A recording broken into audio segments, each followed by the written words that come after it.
सर्व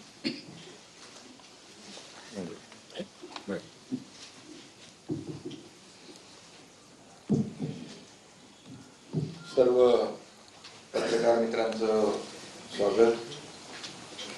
उद्यापासून विधिमंडळाच्या बजेट सेशनला सुरुवात होते आणि बजेट सेशन म्हटलं की सगळ्यांचं लक्ष अजितदादांकडे लागून राहायचं. कारण बजेट अजितदादा मांडायचे आणि आता सुनेत्राताईंनी सांगितलं 11वं बजेट त्यांनी मांडली. पण आज दुर्दैवाने अजितदादा आपल्यात नाहीत.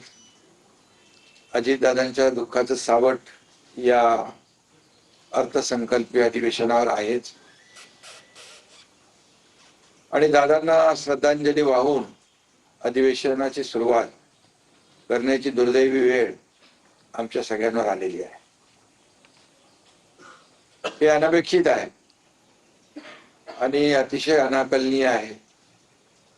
शेवटी आपल्या हातात काही गोष्टी नसतात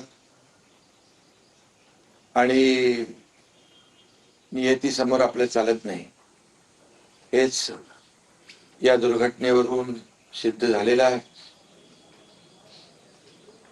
आणि सुनेत्राताई आहेत, आम्ही दोघंही त्यांच्या पाठीशी आहोत. आमचं हक्क मंत्रिमंडळ आहे, सर्वजण त्यांच्या सोबत आहोत. गेल्या वर्षी बजेट मांडताना अजितदादा म्हणाले होते, विकास आता लांबणार नाही, महाराष्ट्र आता थांबणार नाही. तर अतिशय शिस्तप्रिय आणि आर्थिक जी काही घडी कशी बसवायची आणि प्रसंगी मंत्रिमंडळ बैठकीमध्ये देखील आपल्या सर्व सहकाऱ्यांना आपल्या राज्याच्या आर्थिक बाबींबद्दल स्पष्टपणे सांगणारे अजितदादा गेले 25-30 वर्ष सोबत काम करताना आपण पाहिलेलं आहे. खरं म्हणजे आता त्यांचं जे काही स्वप्न आहे ते आपण पूर्ण करायचं आहे, महाराष्ट्राला पुढे न्यायचं आहे. आणि यावेळेच जे बजेट आहे ते मुख्यमंत्री देवेंद्रजी मांडणार आहेत.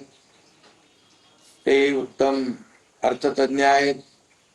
त्यांना महाराष्ट्रातल्या सर्व बाबींची माहिती आहे. राज्याची आर्थिक नाडी त्यांना माहित आहे आणि मला विश्वास आहे की त्यांनी मांडलेला अर्थसंकल्प राज्याला प्रगतीच्या नव्या शिखरावर नेणारा असेल. आणि सर्वसामान्य माणसाचं सरकार, सर्वसामान्यांचं सरकार म्हणून आम्ही गेले 3.5 वर्ष काम करतोय. मी मुख्यमंत्री असताना 2.5 वर्ष, आता देवेंद्रजींचं 1 वर्ष, असे 3.5 वर्ष हे सर्वसामान्यांचं सरकार म्हणून अनेक योजना आम्ही केल्या. नुकतेच दावोसला मुख्यमंत्री देवेंद्रजी आणि उद्योगमंत्री उदय सामंत यांनी 30 लाख कोटीचे करार केले. हे देखील एक मोठी अचीवमेंट राज्यासाठी आहे. 40-50 लाख लोकांना रोजगार मिळेल आणि राज्य या ठिकाणी प्रगतीपथावर नेण्याचं काम या माध्यमातून होत आहे.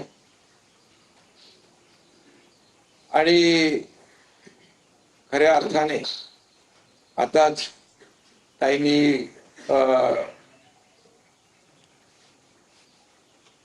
लाडक्या बहिणींच्या बाबतीमध्ये या ठिकाणी विषय मांडला.